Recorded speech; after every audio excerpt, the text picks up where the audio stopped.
Good morning and welcome to Morning Movie News, where today, as I promised yesterday, we're going to talk about Passion of the Christ 2, which Mel Gibson announced a couple of months ago he was indeed moving ahead with.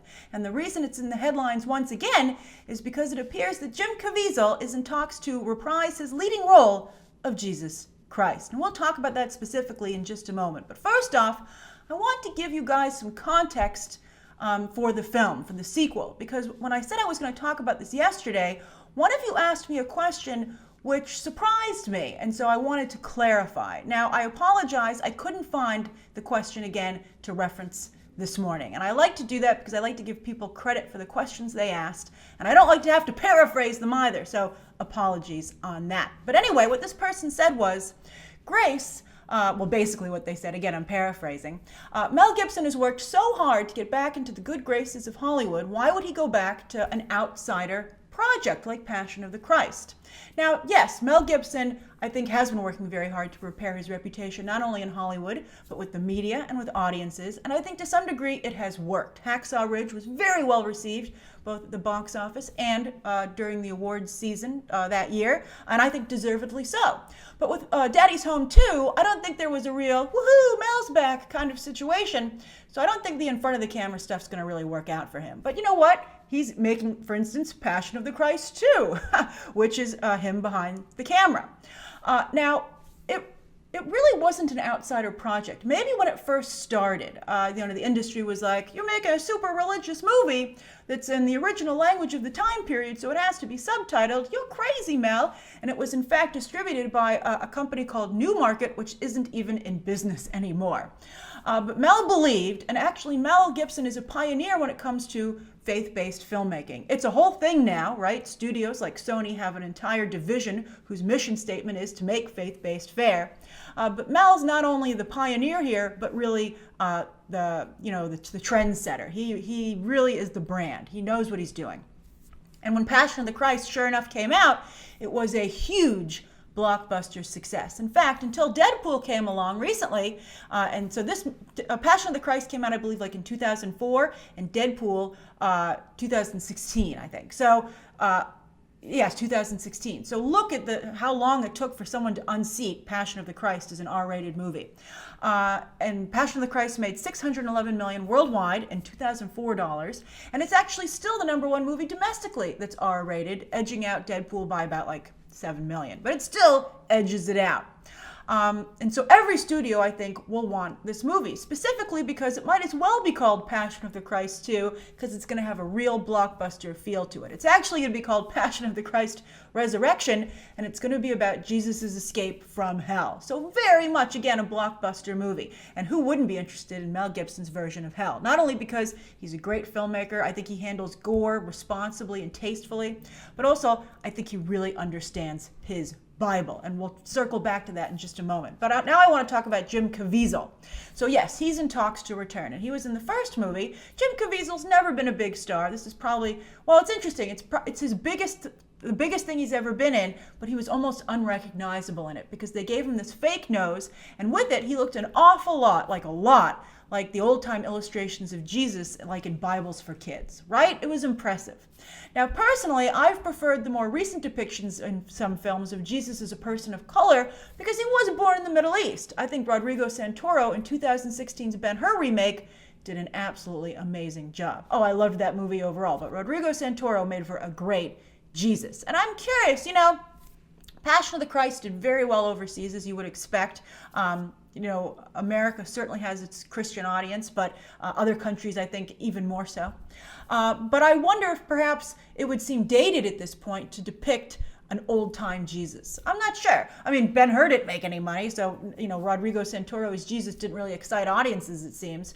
And, most Jesus statues still look the same. So I guess there's something to be said for tradition. But really, I think that what's going to be the most important aspect about this movie and the selling point is, again, the understanding of Christianity. As I said, that's really Mel Gibson's sweet spot. That's what he brings to the table. Because Passion of the Christ, and for those of you who saw the movie in theaters, I'd be curious to hear your experiences down below. But it was truly an amazing experience that it was a long time ago, but it has stuck with me. I'll never forget it. Because first off, Mel Gibson made me understand, and I'd never even understood it intellectually, what it meant for Jesus Christ to take on the sins of mankind upon himself, all that suffering. I was sobbing, tears were streaming down my face, and I didn't feel emotionally manipulated like I do so many Pixar movies, for example, but I just was like, leave Jesus alone, and mankind can be so cruel. Like, Mel Gibson made me get that. And then after taking that emotional journey, when Jesus at the end of the film, it's just hinted at that he rises again, the audience leapt to their feet all around me, and the roar, the cheer that came out, again, it has stuck with me over all these years. So I think that's fantastic. And while I have a lot of respect and love for films like The Ten Commandments, which they play every Easter, that's again more like the old-time children's illustrations, right? Mel Gibson really made me, and I think many people, have the visceral experience of religion and the Bible and put you right in the thick of it. And I think that's very impressive. And so I'd be curious to see what he has left to tell, what story he has left to tell. And I think there are elements to that in terms of how he understood religion in Hacksaw Ridge. And it's weird that someone who can be so despicable in some ways can be so connected to religion and Christianity. It's a weird conundrum, and I think it just shows a lot about the complexity of people, and just because someone's profoundly religious doesn't mean they're 100% awesome and good, right? But that's a whole nother conversation. But I'm very excited about Passion of the Christ 2, and again, as I said, it's coming together nicely, and every studio is going to want it. And do you think that you would see it? I'm curious to hear. All right, so that's the first story of the day. Now, the second story of the day, speaking of comebacks, it looks like Leo's quote-unquote, I finally won an Oscar vacation is over. Now, we already know he signed on for Tarantino's Charles Manson film, playing an aging movie star in Hollywood. That's, a very secretive project. But he's also aggressively moving forward with Walter Isaacson's Leonardo da Vinci bio. Leo playing Leo. I loves it. Not only is it just good on paper, but apparently it means something to Leonardo DiCaprio himself, because he was indeed named after the famous painter/scientist, because his mother, as the story apparently goes, was looking at a painting by Da Vinci in Italy when little baby Leo kicked for the first time, and she was like, I guess that's what he wants to be called. And also, I don't know if you know this, but Leonardo DiCaprio is extremely close with his mother. So that's a nice thing. He can dedicate the film to her. Now, it's going to be scripted by John Logan. Good choice for this. He wrote Gladiator, Skyfall, the recent National Geographic series Genius. That was so amazing. If you haven't watched Genius, you have to watch it. And while Jeffrey Rush is good, the actor who plays young Albert Einstein, and this guy, it's like Johnny something, he needs to work more because I don't remember his name off the top of my head, but he's the real magic in that series, that miniseries. But anyway, it's going to be for DiCaprio's Appian Way and Paramount, so DiCaprio will be producing. Now, Logan also wrote the script for Aviator, so one has to wonder if this will be yet another DiCaprio-Scorsese collaboration. They're good, but I don't think they ever really push the edge of the envelope quite like they should, so maybe he should get somebody else to direct this. But it's interesting, get this, because the book, Walter Isaacson's book, has been a little controversial because it has depicted Leonardo da Vinci as gay, and it will be the second gay role for Leo after J. Edgar Hoover. Now, this is very timely because we just got finished talking yesterday about the situation that's going on with the Fantastic Beasts second film and whether or not the movie should explicitly, that's not my word, that's David Yates's word, depict the LGBT relationship between Dumbledore and Grindelwald, right? So that's been a very complicated conversation, but I think that JK and David Yates should take note that DiCaprio's cool with it, and I think that it's going to be very big for the LGBT community to be able to have Da Vinci put forward as a member, and I think that will be absolutely huge. And also, once again, I think help the film's awards chances. But very interesting. I'm excited to see the movie, and I think it's a great role for Leonardo DiCaprio. He continues to be very good at building out his career. I'm curious, how do you feel about the movie? What do you think about that depiction of Da Vinci? And do you think this is a good role for DiCaprio? And what do you think JK and David Yates should take away from this whole thing? All right, so for the third story of the day, another project that's finally moving forward, just like the Passion of the Christ sequel, and that's the resurrection of the Men in Black franchise over at Sony. And they're not going to do it by mixing it with 21 Jump Street, which we know they had planned to do for a hot minute. But instead, they're going to do it Jurassic World style, same brand, but new era and new cast. And they're feeling pretty darn good over at Sony after successfully resurrecting Jumanji. Boy, did they successfully resurrect that movie. $822 million and climbing worldwide. So the director they've picked is F. Gary Gray. He is currently negotiating to direct, and he's coming off of Straight Outta Compton, and then, of course, The Fate of the Furious, the 8th film in that franchise, which was tremendously successful at the box office. Once again, joining the billion-dollar club. Now, I think F. Gary Gray is an interesting choice. He can definitely handle the action, and surely the cast will once again be diverse. I mean, this is the franchise that helped make Will Smith a movie star. And I wonder how Will Smith feels with the franchise moving on without him. He's very possessive and ego-driven. A nice guy, but, I think those are two qualities that even he would admit to.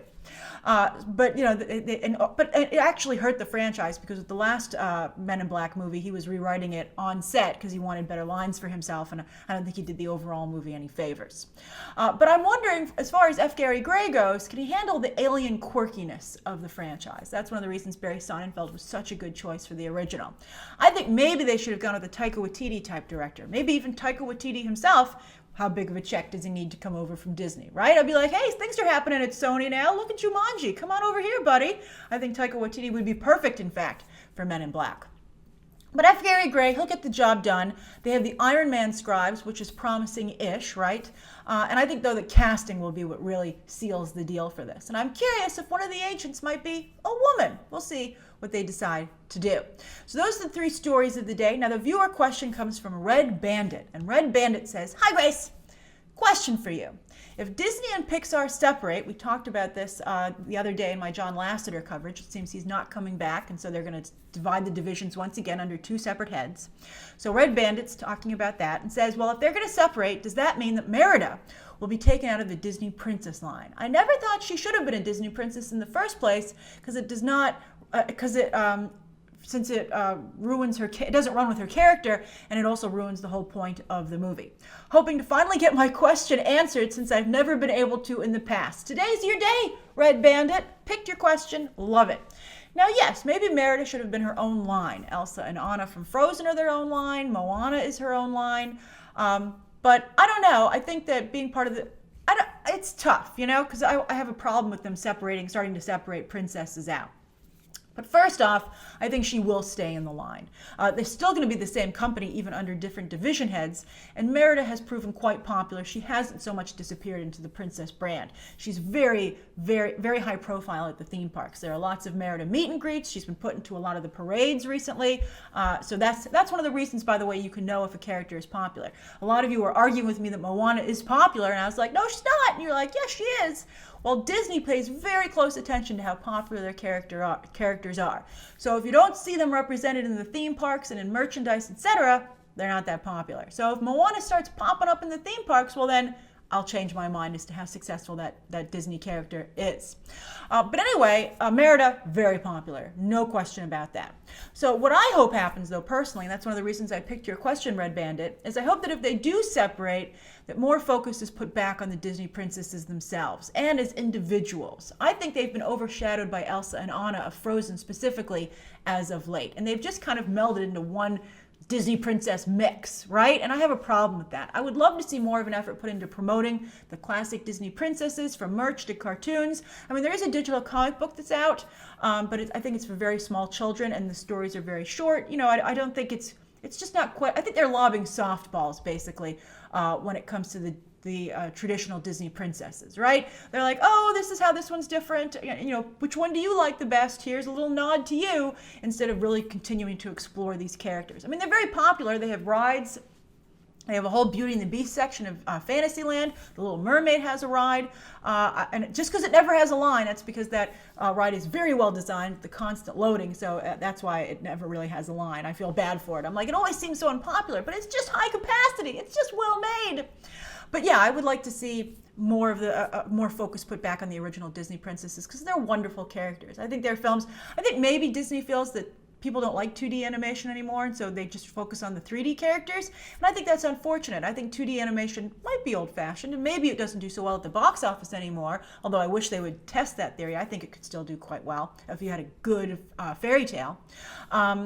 But the classics are the classics, and if anyone who's a Disney fan has a lot of love for them. So that's, if I hope if they separate, they go back to, and I've seen some of you say this as well, focusing on 2D animation, using that Paperman technology, and once again separating the Disney princesses out just a little bit, and making them their own thing once again. But Merida, I think, will stick with the group. But she's lucky. I don't think she's melded into the group as much as some of the others have.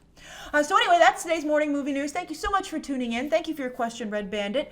Please write down below what you think of today's top 3 stories, Red Bandit's viewer question, anything you'd like to see covered on Tuesday. Super Bowl trailers and the Han Solo trailer on Monday morning mean no movie math on Monday. No morning movie news, and movie math will probably be delayed as well. But write anything you'd like to see covered on Tuesday, and of course, as always, any questions that you might have. Thanks for watching.